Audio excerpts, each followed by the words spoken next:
Okay, people, so it's here. The actual video footage of the event is here, so we get to see it. Basically, they scan in this Gundam. This is from Gundam Base. I got really excited about this. It's on YouTube at the moment. I'll link you guys to it in a bit. They scan the Gundam in by collecting cloud point data of each individual surface, and then what they do is, after that's scanned in, the actual machine itself is put onto a like a skeleton, probably a pre-generated skeleton. It's all rigged up to it, and then they put it in game. I love this footage. They've just released it now as well. So the idea is that it scans it like this to get every single angle perfect.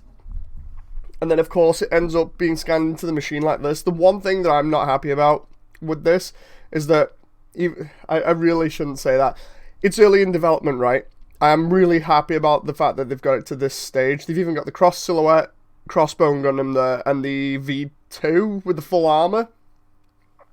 But the thing is, you can tell it's still in development because of the way that the image is not crisp. You can see on the wing, it's really torn the wing up a little bit. But here they skip towards where they've actually got it in game.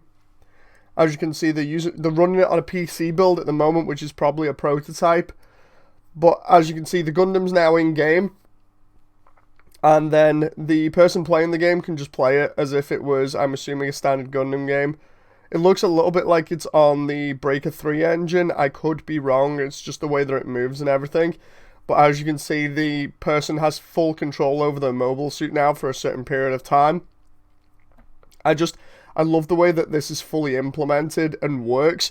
It's almost there already. It just needs to be sharper with rendering things, or at least fixing the gaps in things like the wings and stuff so it doesn't look as tattered or broken.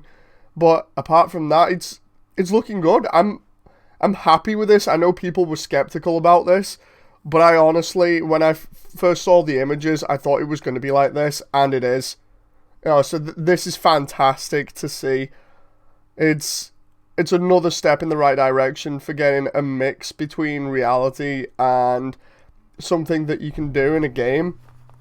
It's just fantastic.